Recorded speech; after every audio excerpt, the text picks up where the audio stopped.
નમસ્કાર દર્શક મિત્રો, હું અશોક મોદી આપનું સ્વાગત કરું છું કાર્યક્રમ અલ્ટિમેટ વેઇટ લોસમાં. અને હંમેશની જેમ મારી સાથે સ્ટુડિયોમાં એક્સપર્ટ ડૉક્ટર ભાવેશભાઈ ઠક્કર, આપનું સ્વાગત છે.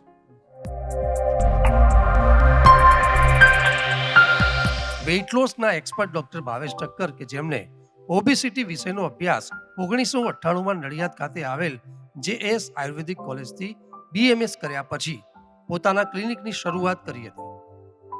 પહેલા જ દિવસથી ડૉક્ટર ભાવેશ ઠક્કરે ઓબેસિટીની સારવારમાં 20,000 જેટલા પેશન્ટની સફળતાપૂર્વક સારવાર કરવાની સાથે સાથે વિશેષ ઓબેસિટીની સારવારમાં એક જ પેશન્ટનું 57 kg વજન ઘટાડવાની અસાધારણ સફળતા મેળવી છે. વેઇટ લોસ માટે ડૉક્ટર ભાવેશ ઠક્કરને 2007માં ગુજરાતના હેલ્થ મિનિસ્ટર શ્રી અશોકભાઈ ભટ્ટ દ્વારા સન્માનિત કરવામાં આવ્યા હતા. તેમજ 2021માં જાણીતી અભિનેત્રી નોરા ફતેહી દ્વારા ગુજરાતનું બેસ્ટ આયુર્વેદિક વેઇટ લોસ માટેનો એવોર્ડ પણ એનાયત થયો હતો. આજે સ્લિમ એન્ડ સ્માઇલના પ્રસિદ્ધ થયેલા બેનર સાથે ડૉક્ટર ભાવેશ ઠક્કર અમદાવાદ ઉપરાંત મહેસાણા, આણંદ, નડિયાદ ખાતે ઓબેસિટીની સમસ્યામાં વજન ઘટાડવાની શ્રેષ્ઠ સારવાર આપી રહ્યા છે.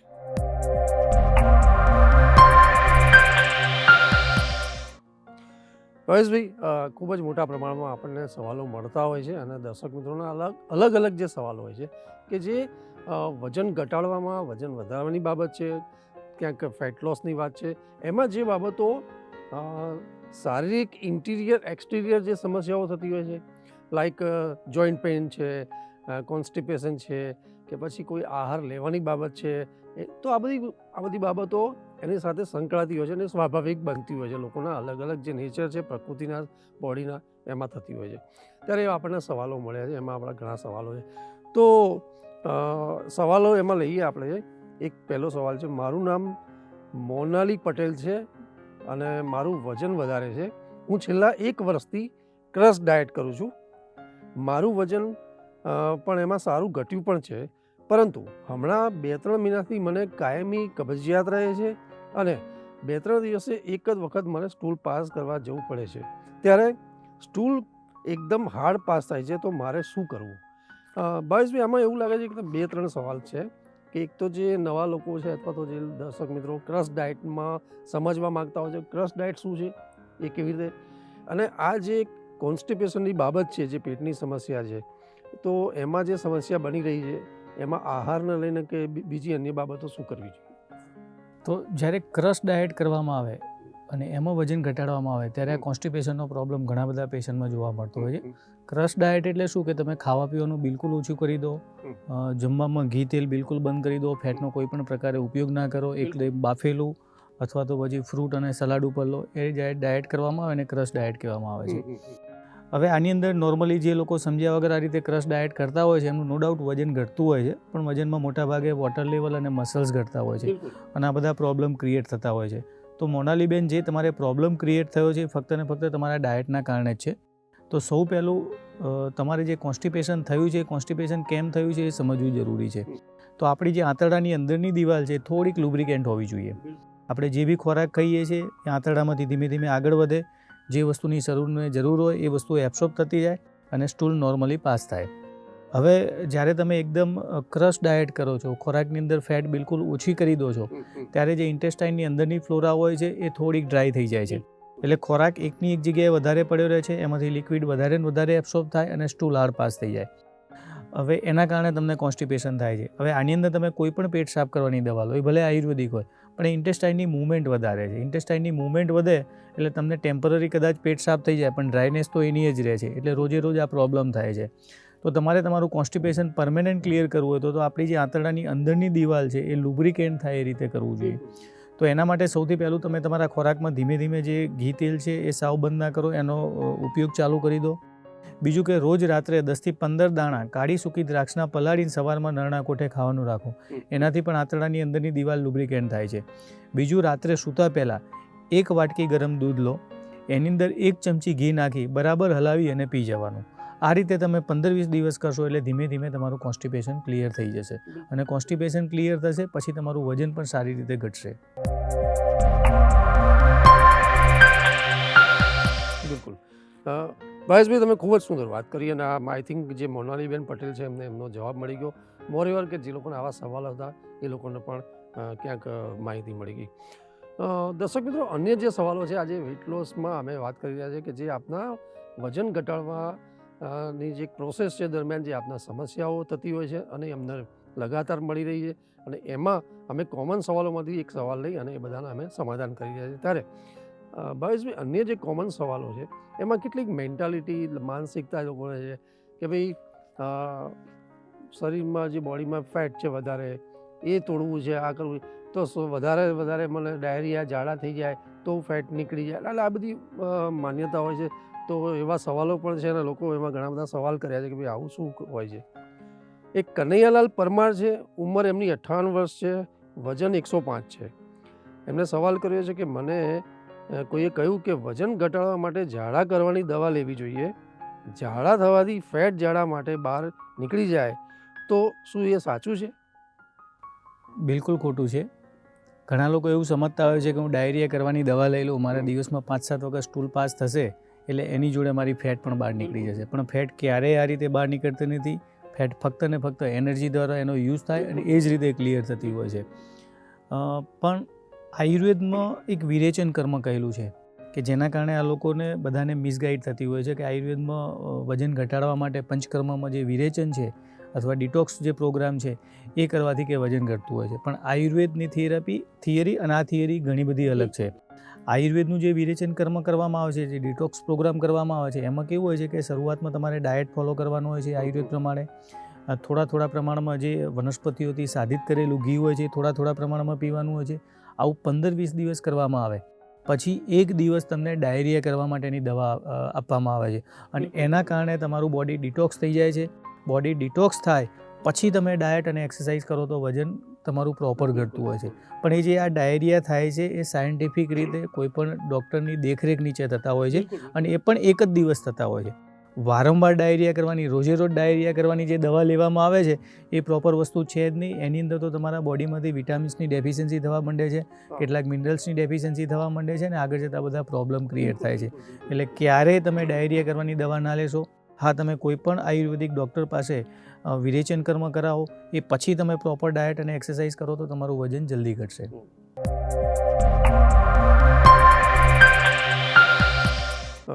આ પણ ખૂબ સારી વાત હતી કે જે માન્યતા છે કે ડાયરિયા કરવાથી ફેટ નીકળી જશે, સ્ટૂલ વાશે અને લોસ થશે વેઇટ, એ વાત નથી. અન્યથા એમાં એક કમજોરી આવી જતી હોય છે અને જે ડિટોક્સિફિકેશનની જે પ્રક્રિયા છે એ પ્રોપર નથી, એટલે એમાં કંઈ ફેટ લોસ થવાના ચાન્સીસ નથી હોતા. અન્ય એક સવાલ લઈએ છે ભાવેશભાઈ. મારું નામ આશીષ શાહ છે, હું મુંબઈ રહું છું, મારે વજન ઘટાડવું છે, તો તમે ઓનલાઈન ટ્રીટમેન્ટ આપી શકો? હા આશીષભાઈ, અમે ઓનલાઈન ટ્રીટમેન્ટ પણ આપતા હોઈએ છીએ. તો આના માટે તમારે અમારી જે વેબસાઇટ છે slimandsmile.com એની ઉપર જવાનું હોય છે અને જે ટાસ્ક બારમાં લોગિન નામનું એક ઓપ્શન આપેલું હોય છે એ ઓપ્શનમાં જવાનું હોય છે. લોગિનમાં જઈ અને તમે ક્રિએટ ન્યૂ કસ્ટમર ઉપર ક્લિક કરવાનું હોય છે. એની ઉપર તમે ક્લિક કરશો એટલે એક ફોર્મ આખું ઓપન થઈ જશે. એ ફોર્મમાં તમે શરૂઆતમાં તમારી પ્રાઇમરી હિસ્ટ્રી ફિલ કરવાની હોય છે. આગળ જઈ અને બીજા પેજમાં તમે સવારથી સાંજ સુધી શું ખોરાક લો છો એ તમારે ફિલ કરવાનું હોય છે અને એ પછી અમારા 45 ક્વેશ્ચન હોય છે એ તમારે વાંચી અને શાંતિથી તમને જે લાગુ પડતું હોય ત્યાં ટીક કરવાનું હોય છે. આટલું ફોર્મ ફિલ થઈ જશે પછી અમારા ક્લિનિકમાંથી તમારી ઉપર ફોન આવશે. તમે જે ફોર્મ ફિલ કર્યું હશે એની ડિટેલ હિસ્ટ્રી લેવામાં આવશે. એ બધા ઉપરથી તમારું વજન વધવાનું કારણ શું હોઈ શકે એ કારણ નક્કી થશે. તમારું વજન વધવાનું જે કારણ હશે એ પ્રમાણેનો ડાયટ પ્રોગ્રામ, એક્સરસાઇઝ પ્રોગ્રામ અને આયુર્વેદિક દવાઓ તમને ઘરે કુરિયર કરવામાં આવશે. આ બધી વસ્તુ તમે ઓનલાઈન કરી શકો છો. બિલકુલ. અન્ય એક સવાલ છે, પંકજ જયસ્વાલ છે, એમને સવાલ કર્યો છે કે ભાવેશભાઈ, હું વજન ઘટાડવા માટે ડાયટ અને કસરત સતત કરું છું. હવે મેં છેલ્લે બ્લડ રિપોર્ટ કરાવ્યા હતા, એમાં વિટામિન B12 અને D3 ઓછું આવે છે, તો શું એની હું દવા લઈ શકું? પંકજભાઈ, જો તમારું B12 અને D3 ઓછું છે, તમારા રિપોર્ટમાં ઓછું આવ્યું છે અને તમે વજન ઘટાડવા માગો છો તો 100% તમારે એની દવાઓ લઈ જ લેવી જોઈએ. કેટલાક પેશન્ટમાં જ્યારે વિટામિન D3 ઓછું હોય છે તો એના કારણે પણ વજન વધતું હોય છે અને વજન ઘટાડવામાં કંઈક ઇસ્યુ આવતો હોય છે. માટે તમે તમારા ફેમિલી ડૉક્ટરનો કન્સલ્ટ કરીને વિટામિન D3 માટેની પણ દવા લઈ લો.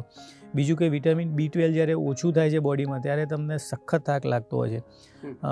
તમારામાં કસરત કરવાની જે એક્સરસાઇઝ કરવાનો સ્ટેમિના હોય છે એ પણ પ્રોપર જળવાતો નથી અને તમે એક્સરસાઇઝ પણ નહીં કરી શકો. માટે B12 અને D3 જો તમે વજન ઘટાડવા માગતા હોય તો આ બંને દવાઓ તમે તમારા ફેમિલી ડૉક્ટરને બતાવી અને એ પ્રમાણેનો કોર્સ કરી નાખશો તો વજન તમારું સારી રીતે ઘટશે. મારું નામ મૌલિક પટેલ ફ્રોમ ખરોડ, વિજાપુર તાલુકો. આજથી 6 મહિના પહેલા હું મહેસાણાની slim and smile clinic doctor Bhavesh Thakkar under મારું વેઇટ લોસનું પ્રોગ્રામ મારું ચાલુ હતું. સૌપ્રથમ પહેલાં મારું વજન આજથી 6 મહિના પહેલાં 90 કિલો વજન હતું.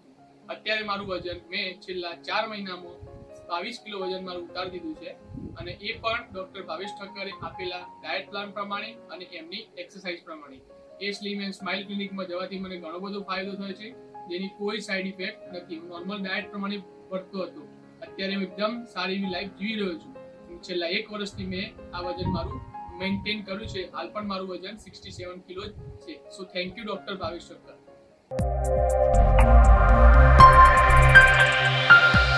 બિલકુલ. અન્ય જે એક સવાલ છે એમાં કોમન સવાલો છે કે જે શારીરિક જે બીમારીઓ છે એમાં ઔષધો જે ટેબ્લેટ્સ લેતા હોય છે એના લીધે વેઇટ ગેઇન થતું હોય છે, એની કોઈ સાઈડ ઇફેક્ટના લીધે. એમાં સવાલોમાં આપણે કોમનમાં લઈએ છીએ. વજન મારું વધારે છે અને મારે વજન ઘટાડવા માટે ડાયટ ચાલુ છે. મને કાયમી શરદી રહે છે. હવે અઠવાડિયામાં મારે 2-3 દિવસ મારે સેટ્રિજિન ટેબ્લેટ લેવી પડે છે. તો રોજ વજન હું કરું છું પણ ક્યારેક અચાનક મારા વજનમાં 1-2 કિલોનો વધારો આવે છે, તો મારે શું કરવું? ઓકે, જ્યારે વજન ઘટાડવાની ટ્રીટમેન્ટ તમે કોઈ પણ રીતે કરતા હો, ડાયટ એક્સરસાઇઝ કરતા હોય, કોઈ દવાઓ લેતા હો, તો એ વખતે કોઈ પણ એલોપેથી દવા જે એલર્જી માટેની છે, પેઇન કિલર છે, આવી કોઈ દવાઓ લેવામાં આવે તો ટેમ્પરરી બોડીમાં વોટર રિટેન્શન થતું હોય છે. એ ફેટ નથી વધતી હોતી પણ શરીરમાં જે રોજે રોજ યુરિન વાટે, સ્ટૂલ વાટે, પરસેવા વાટે પાણી બહાર નીકળવું જોઈએ પ્રોપર બહાર નીકળતું નથી અને પકડી રહે છે, જેના કારણે ટેમ્પરરી વજન વધારે આવે છે. એટલે તમે જ્યારે આવી કોઈ દવા લેશો ત્યારે બીજા દિવસે કદાચ 1-2 કિલો વજન વધારે આવી શકે, જે દવાની ઇફેક્ટ ઓછી થાય એટલે પછી નોર્મલ થઈ જાય. અને વીકમાં તમારે આ રીતે 2-3 વખત સેટ્રિજિન લેવામાં આવે છે તો એના કારણે આ પ્રોબ્લેમ થઈ શકે. બીજું કે સેટ્રિજિન વીકમાં 2-3 દિવસ લાંબા સમય લેવી એ પણ યોગ્ય નથી. જો તમને કાયમી શરદી રહેતી હોય તો તમારે રોજ રાત્રે સૂતા પહેલાં 2-2 ટીપા દિવેલ અથવા ગાયના ઘીના બંને નાકમાં નાખી દેવાના, 5 મિનિટ માટે સૂઈ રહેવાનું અને ગળામાં એ દિવેલ અથવા ઘી આવી જાય પછી ઊભા થઈ જવાનું અને તમારું રૂટીન કામ કરવાનું. આ રીતે તમે રેગ્યુલર 2-3 મહિના કરશો તો તમારે જે કોઈ પણ એલર્જીના કારણે શરદી રહેતી હશે તો એ ક્લિયર થઈ જશે.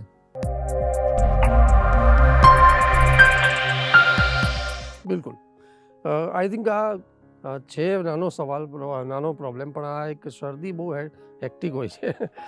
અન્ય એક કોમન સવાલોમાં ભાવેશભાઈ એવું છે કે જે લોકોના વજન ઘટ્યા છે, જે લોકોએ ડાયટ કર્યા છે, જે લોકોએ પ્રોપર કસરતના પ્રોગ્રામ ફોલોઅપ કર્યા છે, એ લોકોએ 20-25 કિલો સુધી વજનનો લોસ કર્યા છે. એ બહુ સારી બાબત છે. પણ હવે એ લોકોના સવાલ બી છે કે હવે પાછું અમને વજન ના વધી જાય તો એની માટે શું કરવું? એમાં કોમન સવાલમાં એક સુનિલ શર્મા છે, એમને સવાલ કર્યો છે કે ભાવેશભાઈ, મેં મારું વજન ડાયટ અને કસરતથી 20 કિલો ઘટાડ્યું છે. મારે અત્યારે ડાયટ અને કસરત પણ ચાલુ છે.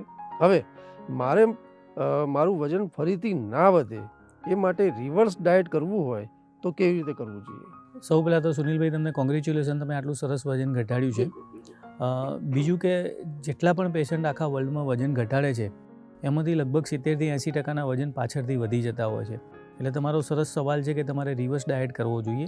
રિવર્સ ડાયટ કરવાથી ભવિષ્યમાં વજન વધવાની શક્યતાઓ લગભગ ઘટી જતી હોય છે. તો રિવર્સ ડાયટ એટલે શું? તો અત્યારે આપણે વજન ઘટાડવા માટે તમે 4 મહિના, 5 મહિના, 6 મહિના ખોરાક ઉપર કંટ્રોલ કર્યો હશે, એક્સરસાઇઝ કરી હશે. વજન ઘટ્યા પછી તમે ફટાફટ ખોરાક વધારી દો અથવા ફટાફટ એક્સરસાઇઝ બંધ કરી દો તો આપણું બોડી એક્સેપ્ટ ના કરે ને રિવર્સ મતલબ આપણું વજન વધી જાય. તો એના માટે આપણે રિવર્સ ડાયટ કરવો પડે. રિવર્સ ડાયટમાં આપણે સુનિલભાઈ એ રીતે કરવાનું કે તમે જે ખોરાક બંધ કર્યો છે એને પહેલા અઠવાડિયામાં કોઈ પણ વીકમાં 1 દિવસ થોડોક ખોરાક વધારવાનો, બાકીના 6 દિવસ રેગ્યુલર ખોરાક જ લેવાનો છે. 1 વીક પછી પાછું તમારે વજન કરવાનું છે. વજન તમારું લગભગ એનું એ રહેશે. પછી બીજા વીકમાં તમારે એ કરવાનું છે જે તમે રૂટીન એક્સરસાઇઝ કરો છો એમાં 5-10% એક્સરસાઇઝ ઓછી કરો બીજા વીકમાં. ફરીથી પાછું ત્રીજા વીકે વજન કરવાનું, વજનમાં કંઈ ફેરફાર ના હોય તો પછી ખોરાક વધારવાનો, મતલબ એક વીક ખોરાક વધારવાનો છે, એક વીક એક્સરસાઇઝ ઓછી કરવાની છે. આ રીતે ગ્રેજ્યુઅલી ધીમે ધીમે વધારવાનું છે. ક્યારેક એવું બનશે કે તમારું જે વજન તમે રિવર્સ ડાયટે સ્ટાર્ટ કર્યું એના કરતાં 1.5-2 કિલો વધારે આવશે. જ્યારે આ રીતનું પરિસ્થિતિ બને, 1.5-2 કિલો વજન વધે, ત્યારે તમે જે ખોરાક વધાર્યો છે, જે એક્સરસાઇઝ ઓછી કરી છે, ત્યાં સ્ટોપ થઈ જવાનું. હવે ખોરાક વધારવાનો નથી ને હવે એક્સરસાઇઝ ઓછી નથી કરવાની. આ રીતે સળંગ 2-3 મહિના કરવાનું અને પછી પાછું જ્યારે વજન સ્ટેબલ થાય પછી ધીમે ધીમે ખોરાક વધારવાનો, ધીમે ધીમે એક્સરસાઇઝ ઓછી કરવાની. એક પિરિયડ એવો આવશે કે અમુક લેવલથી તમે વધારે ખોરાક વધારશો અથવા એક્સરસાઇઝ ઓછી કરશો તો વજન વધારે વધવા માંડશે. તો ત્યાં આપણે સ્ટોપ થઈ જવાનું છે કે આપણા બોડીને હવે આટલી જરૂર છે. પછી એનાથી ખોરાક નહીં વધારવાનો, એનાથી એક્સરસાઇઝ ઓછી નહીં કરવાની.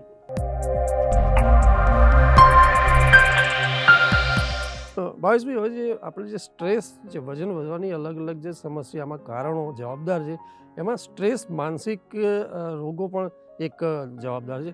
તો કોમન સવાલો ઘણા છે. એમાં સવાલ છે બધાના થાય છે કે મારું વજન સ્ટ્રેસના કારણે જો વધ્યું હોય તો એ કેવી રીતે ખબર પડે? જ્યારે સ્ટ્રેસના કારણે વજન વધે છે ત્યારે પહેલું તમારું મિડ સેક્શન, પેટના ભાગમાં ચરબી વધારે વધતી હોય છે. બીજું કે જ્યારે સ્ટ્રેસના કારણે વજન વધે ત્યારે ઊંઘ ડિસ્ટર્બ થઈ જતી હોય છે. શરીરમાં નાના મોટા દુખાવા રોજે રોજ રહ્યા કરતા હોય છે. નાની નાની બાબતમાં ગુસ્સો ખૂબ આવી જતો હોય છે. રાત્રે પેશાબ કરવા વારંવાર જવું પડતું હોય છે. આખો દિવસ થાક, કંટાળો, ચિંતા, બેચેની રહ્યા કરતી હોય છે. થોડી ઘણી એક્સરસાઇઝ કરવામાં આવે તો પણ પગ એકદમ ભરાઈ જતા હોય છે. પગની એડીમાં દુખાવો રહેતો હોય છે. મતલબ તમારું પેટ ઉપર વજન વધ્યું છે, પેટ ઉપર ચરબી વધી છે અને સાથે આ બધા કોઈ લક્ષણો છે તો આપણે સમજી શકીએ ઇઝીલી કે તમારું સ્ટ્રેસના કારણે વજન વધ્યું છે. બિલકુલ. એક કૃણાલ બગડા છે, એમને સવાલ કર્યો છે કે ઉંમર મારી 42 વર્ષ છે ભાવેશભાઈ, હવે વજન ઘટાડવામાં એવી કઈ કોમન મિસ્ટેક થતી હોય છે બધાથી, મારાથી પણ પૂછવું છે કે જે વજન ઘટતું અટકાવી શકે, એટલે જે વજન ઘટવાની બાબત છે ઓછી કરવામાં, એમાં કઈ બાબતો પ્રતિકૂળ અથવા તો અવરોધ બની શકતી હોય છે? મતલબ કૃણાલભાઈનો બહુ સરસ જવાબ છે કે ઘણા બધા લોકો પોતપોતાની રીતે પોતાના મગજમાં જે રીતે સેટ થયું હોય એ રીતે ડાયટ અને એક્સરસાઇઝ કરતા હોય છે વજન ઘટાડવા માટે. તો એની અંદર અમુક કોમન મિસ્ટેક થતી હોય છે જેના કારણે એ લોકો એવું માનતા હોય છે કે હું આ પ્રમાણે કરીશ તો મારું વજન ઘટશે, પણ એ ખરેખર અવરોધરૂપ બનતી હોય છે. તો કૃણાલભાઈનો બહુ સરસ સવાલ છે.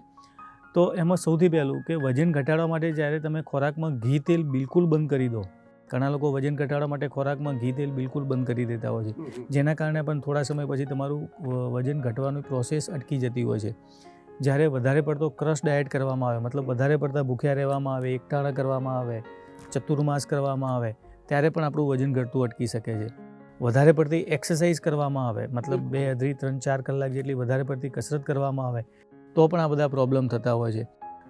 વધારે પડતા ફ્રૂટ જ્યુસનો ઉપયોગ કરવામાં આવે ત્યારે પણ તમારું વજન ઘટતું આગળ જતાં અટકી શકે છે. મતલબ આવી 4-5 મિસ્ટેક છે જે લોકો કોમનલી કરતા હોય છે કે એમને એમ હોય છે કે આનાથી વજન ઘટશે, પણ ખરેખર એનાથી રિવર્સ ઇફેક્ટ આવતી હોય છે.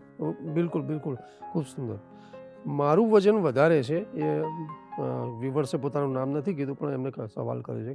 મારું વજન વધારે છે, હું વજન ઘટાડવા ડાયટ અને કસરત કરું છું, હું રોજ વજન કરું છું, મારું ફોલોઅપ બરાબર હોય છે, છતાં ક્યારેક મારું 500 ગ્રામથી 1 કિલો વજન વધારે આવે છે, તો આવું કેમ થાય છે? પહેલું તો તમે વજન ઘટાડવાનો પ્રયત્ન કરો છો તો રોજે રોજ વજન કરવું યોગ્ય નથી. રોજે રોજ વજન કરવામાં આવે તો ક્યારેક તમે ફ્રસ્ટ્રેટ થઈ શકો છો. બોડીમાં રોજે રોજ એવા ચેન્જીસ થતા હોય છે જેના કારણે શરીરમાં ક્યારેક વોટર રિટેન્શન થતું હોય છે, જેના કારણે ટેમ્પરરી વજનમાં વધારો આવી શકે. પર્ટિક્યુલર સ્ત્રીઓને જ્યારે માસિક આવવાનું હોય છે એના 1-2 દિવસ પહેલાં 1 થી 1.5 કિલો જેટલું વજન વધતું હોય છે. જ્યારે તમને કબજિયાત રહી હોય ત્યારે એના બીજા દિવસે પણ તમારું ટેમ્પરરી વજન વધારે આવી શકે છે. રાત્રે તમારે ઉજાગરો થયો હોય તો બીજા દિવસે ટેમ્પરરી વજન વધારે આવી શકે છે. રાત્રે જમવામાં વધારે પડતા ખાંડનો ઉપયોગ કરવામાં આવ્યો હોય તો પણ ટેમ્પરરી વજન વધારે આવી શકે છે. શરદી, ઉધરસ, તાવની કોઈ દવા લીધી હોય તો પણ ટેમ્પરરી વજન વધારો આવી શકે છે. તો આ બધી પરિસ્થિતિમાં ટેમ્પરરી વજન વધારો આવે છે જે 2-3 દિવસ પછી નોર્મલ થઈ જાય છે. એટલે રોજે રોજ વજન ના કરો, વીકમાં એક જ વખત વજન કરવું યોગ્ય છે.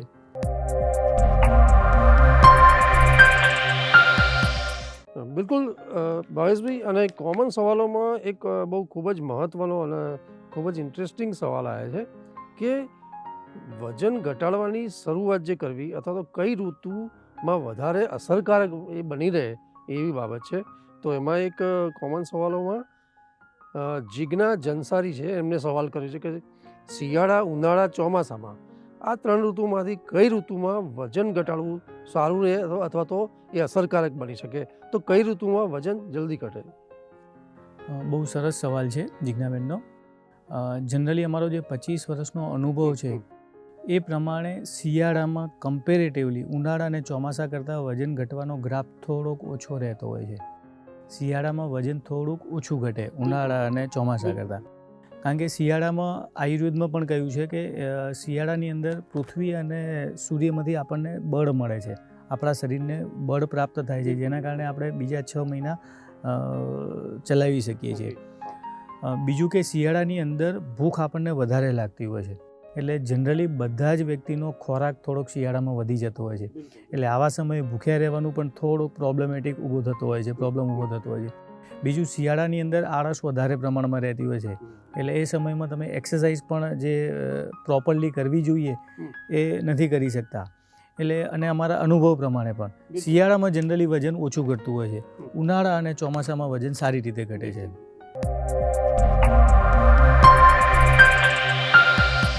એ આપણે સુંદર વાત કરી કે જ્યારે શિયાળામાં ઠંડી હોય છે ત્યારે આળસ પણ રહે છે, અને જે કસરત કરવાથી જે એક એનર્જી બોડીમાં લઈને હોટ કરીને જે વેટ લોસ કરવાની બાબત છે એ શિયાળામાં ક્યાંક ઓછી એની કમ્પેરેટિવલી જે રિઝલ્ટ છે 10-20% ઉનાળા ચોમાસા કરતાં શિયાળામાં ઓછું આવે. બિલકુલ. એટલે આપણે આપણા કહેવા મતલબ કે ફેબ્રુઆરી માર્ચથી લઈને જૂન સુધીનો પીરિયડ આઈ થિંક લગભગ ઓક્ટોબર સુધીનો. યસ, એ 8 મહિનામાં તમારું વજન સારું ઘટે. એક નવેમ્બર, ડિસેમ્બર, જાન્યુઆરીમાં થોડુંક ઓછું ઘટે. કારણ કે એમાં જે કહેવાતું હોય છે ને કે ભાઈ જીતના ખાઓગે ઇતના જલાઓગે તો ही होगा, તો આઈ થિંક જે સમર જે ગરમી ટાઈપનો પીરિયડ છે એમાં વધારે એમાં તમે ડાયટ ઇઝીલી ફોલો કરી શકો છો. બિલકુલ બિલકુલ. અન્ય એક સવાલમાં નિખિલ મહેતા છે, એમને સવાલ કર્યો છે કે ભાવેશભાઈ, મારું વજન વધારે છે, મને હાઇપોથાઇરોઇડિઝમ છે, તો શું મારે કોબીજ અને ફુલાવરના શાક ના ખાવા જોઈએ? જનરલી કોબીજ, ફુલાવર, સફરજન, બદામ આ બધી વસ્તુઓ જે લોકોને થાઇરોઇડ હોય છે એને આપણે એવોઇડ કરવાનું કહીએ છીએ. તમે કોઈ પણ ગૂગલ ઉપર સર્ચ કરો તો પણ આ બધી વસ્તુઓ તમને ખાસ એવોઇડ લિસ્ટમાં બતાવે છે. તો આ બધી વસ્તુઓ ગોઇટરોજેનિક છે, એટલે કે તમારું જે થાઇરોઇડ છે એને થોડુંક ડિસ્ટર્બ કરી શકે છે. પણ આ બધી વસ્તુઓ તમે કાચા તરીકે એનો ઉપયોગ કરો, બહુ વધારે પ્રમાણમાં અને રોજે રોજ ઉપયોગ કરો તો પ્રોબ્લેમ કરી શકે છે. તમે અઠવાડિયામાં એકાદ વખત ફુલાવરનું શાક ગાધું, કોબીજનું શાક ગાધું, કે ક્યારેક તમે બદામ ખાઈ લીધી, ક્યારેક સફરજન ખાઈ લીધું, એ ક્યારેક ખાવાથી કોઈ ઇસ્યુ થતો નથી. રોજે રોજ વધારે પ્રમાણમાં લેવામાં આવે તો કદાચ નુકસાન થઈ શકે. ક્યારેક અઠવાડિયામાં એકાદ 2 વખત ખાવાથી એનો કોઈ તકલીફ નથી એમ. બિલકુલ.